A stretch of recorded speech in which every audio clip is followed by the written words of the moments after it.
हर साल की तरह इस साल भी Apple recently launch their new lineup iPhone 14 और आईफोन 14 प्रो। फीचर से लेकर हार्डवेयर तक वही सब चीज पुरानी है, बस एक नॉच को चेंज कर दिया है जो कि बहुत ही अजीब सा नाम है, डायनेमिक आइलैंड। और कैमरा में थोड़ा बहुत अपग्रेड है। और इसके अलावा तो हाँ, एक और चीज, उन्होंने 13 का नाम हटा के 14 कर दिया है, बस बाकी सब सेम है। बट इस बार कुछ नया हुआ, new apple iPhone ad. But वो तो हमें हर बार देखने को मिलता है ना। हाँ, बट इस टाइम हमें देखने को मिला है एक behind the scene of shooting an apple advertisement. हाँ, हम सबको ये तो पता है कि एप्पल अपने इवेंट्स में और प्रोडक्ट के एडवर्टीजमेंट में बहुत ज्यादा पैसा और टाइम खर्च करता है, जिससे उनका प्रोडक्ट और भी अपीलिंग लगे और ज्यादा लोग उसको खरीदें। बट अगर खरीदने और बेचने को एक तरफ रख दें तो इनकी प्रोडक्शन क्वालिटी होती है टॉप नॉच। टॉप नॉच नहीं, टॉप डायनेमिक आइलैंड। कैसा अजीब सा नाम है ये।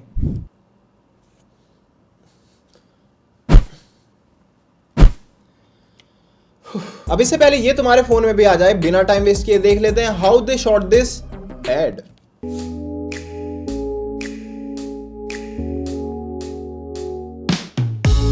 ये है हमारा फर्स्ट शॉट। तुम्हें लग रहा होगा ये सीजी है, बट नहीं, यहाँ पर फोन, हाथ, बैकग्राउंड सब कुछ रियल शूट हुआ है। मैं बताता हूँ कैसे। अब यहाँ पर यूज हुआ है रोबोटिक आर्म। अब कुछ शॉट ऐसे होते हैं जो ह्यूमन बिल्कुल भी नहीं कर सकते, जैसे ये वाला है, तो इसके लिए यूज होता है एक रोबोटिक कैमरा आर्म। अब इनको बनाने वाली है एक कंपनी मोटराइज्ड प्रिसीजन, जो की बनाती है कुछ इस तरह के रोबोटिक आर्म जैसे कि मिया, कीरा, और जिससे ये शूट हुआ है क्लॉसिस। अब इनको यूज करने के एडवांटेजेस क्या है? सबसे पहला एडवांटेज, इनको तुम कहीं पर भी मूव कर सकते हो किसी भी एंगल में, जो कि इंसान इजीली नहीं कर सकता। दूसरा, ये कितना भी वेट उठा सकते हैं, इंसान से तो ज्यादा ही। तीसरा, इनकी स्पीड, जो कि वही इंसान से बहुत ही ज्यादा है, तो तुम इसे कहीं पर भी एकदम से मूव कर सकते हो, किसी भी एंगल पे शूट कर सकते हो। तो बहुत कुछ पॉसिबल है इन रोबोट से, बस आपकी क्रिएटिविटी चाहिए, जैसे कि इस एड में यूज हुई है। तो एक बात हमें पता चल गई, यहाँ पर यूज हुआ है क्लॉसिस, रोबोटिक आर्म, और उसके साथ यूज हुआ है R E cinema grade camera with probe lens. अब प्रोब लेंस क्या होता है? ये है वीनस ऑप्टिक प्रोब लेंस। हाँ, ये कैमरा का लेंस है। अब बाकी कैमरा के लेंस से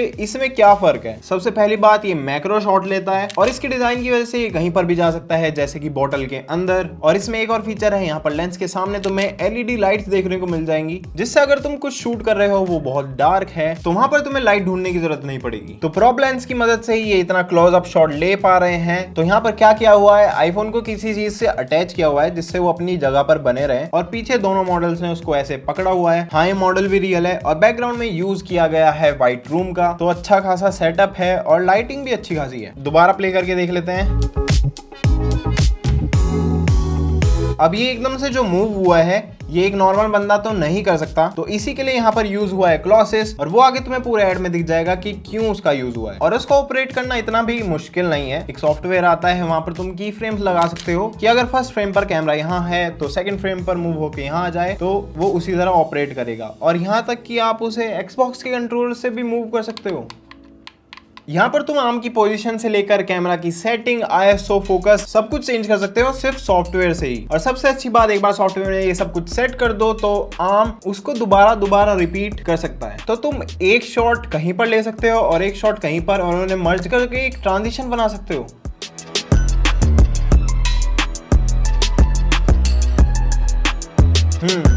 इस शॉट में भी आर्म का यूज हुआ है, बट जैसा मैं अभी बात कर रहा था सेम वैसा ही किया है इन्होंने। पहला सीन जो लिया है वो लिया है स्टूडियो में, व्हाइट बैकग्राउंड आ रहा है जहां पर, और दूसरा सीन लिया है इन्होंने आउटसाइड, और उसमें बीच में एक कट लगा दिया है और वहां पर वो मैच हो गया है।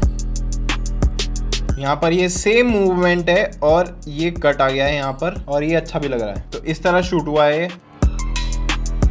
यहाँ पर भी सेम मैच कट यूज हुआ है, यहाँ पर भी कट किया गया है सेम कैमरा मूवमेंट को लेके। यहाँ पर तुम इजीली देख सकते हो ये सीजी नहीं है, क्योंकि यहाँ पर तुम्हें दिख रहा है साफ साफ ये बहुत ही ब्लर इमेज है और ग्रेन्स भी आए हुए हैं यहाँ पर। और जैसे ये शॉट है, ये इतना क्लोजअप प्रोब लेंस की मदद से दिखा रहा है। बस मुझे यहाँ पर ये लग रहा है कि ये लड़की जो है इन्होंने मास्क करके यहाँ पर ओवरले करी हुई है। उसके बाद नेक्स्ट शॉट भी हमारा स्टूडियो में आता है। यहाँ पर तुम्हें कैमरा मूवमेंट देखने को मिलता है और फेड ट्रांजिशन।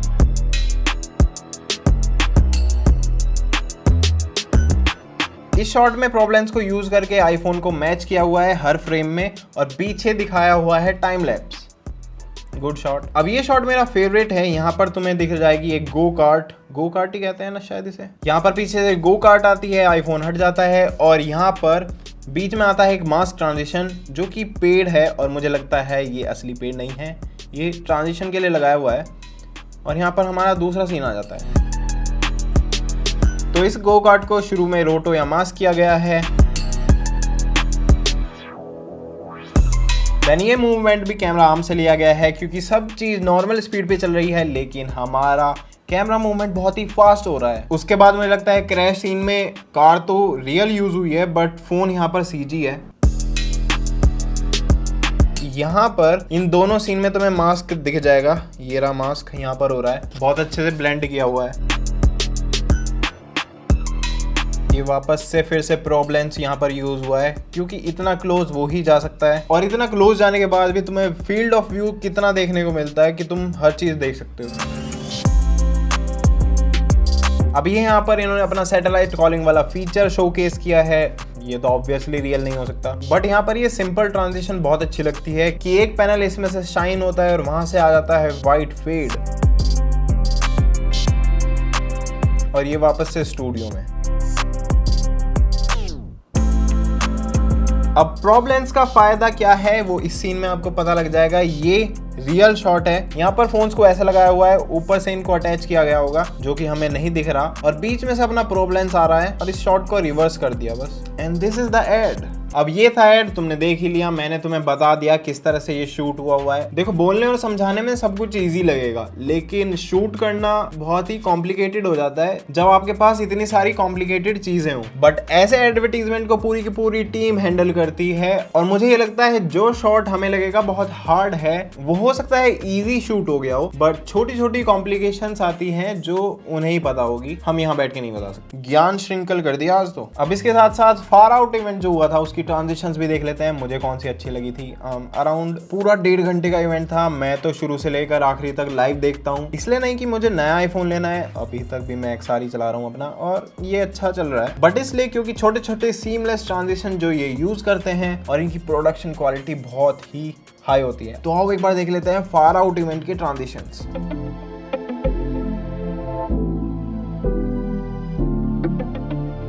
अब ये जूम इन होने वाला है, मुझे पहले ही पता है। यहाँ पर इन्होंने सैटेलाइट दिखा दी है छोटी सी ईस्टर एग के लिए।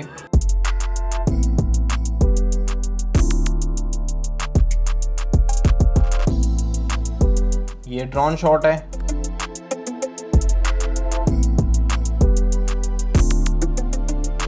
यहाँ पर स्काई को लेके ट्रांजिशन हुआ है।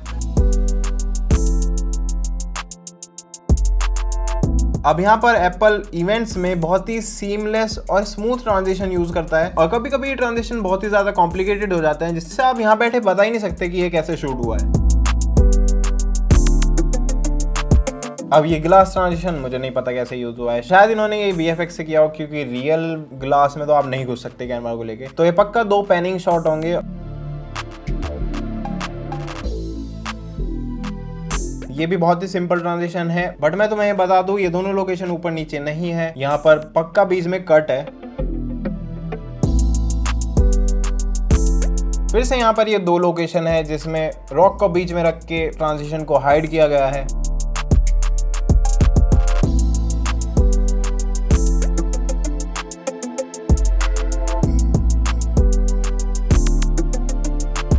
मैं तुम्हें बता दूं यहाँ पर भी VFX का यूज हुआ है क्योंकि कैमरा ऐसे ही किसी के बीच में से नहीं जा सकता, तो ये छोटी छोटी डिटेल्स जो वो यूज करते हैं, जबकि इन सब चीज की जरूरत भी नहीं है, वो चाहे तो सिंपल ट्रांजिशन कोई भी यूज कर सकते हैं, लेकिन एप्पल है भाई।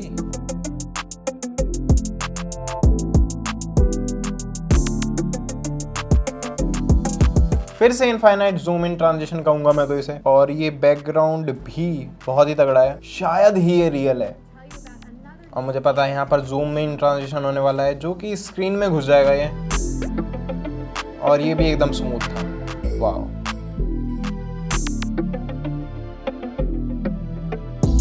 अब यहाँ पर ये जूम इन तो हुआ ही है, लेकिन एक चीज तुम डिटेल्स पे ध्यान दोगे तो जब हमारा नेक्स्ट सीन आता है तो यहाँ पर भी थोड़ा हमें ऐसा दिख रहा है जैसे कि हम लेंस से देख रहे हो, क्योंकि यहाँ पर तुम्हें कलर चैनल्स मिल जाएंगे साइड्स में, और बीच में बहुत ज्यादा फोकस है और थोड़ा सा ही रैप भी हुआ है जिससे लेंस वाली फील आ रही है। तो ये छोटी सी डिटेल्स है जिन पे इन्होंने फोकस किया है, नहीं भी करते तब भी कुछ नहीं फर्क पड़ता, लेकिन एप्पल। तो ये था पूरा इवेंट iPhone 14, iPhone 14 Pro और उसका एडवर्टीजमेंट, जिसकी हमारे पास थोड़ी सी बिहाइंड बिहाइंड द सीन वाली फुटेज आई थी और हमने उसका पूरा ऐड ही खोल मारा। तो अब तुम बताओ तुम्हें ये सीरीज पसंद आई या नहीं, इस पे और वीडियो बनानी चाहिए या नहीं। मैं और भी शॉर्ट्स को तुम्हें बता सकता हूँ कि क्या चीज कैसे शूट हुई है। तो अगर आपको नया आईफोन 14 पसंद आया हो या ना हो, बट अगर ये वीडियो पसंद आई है तो लाइक कर दें और सब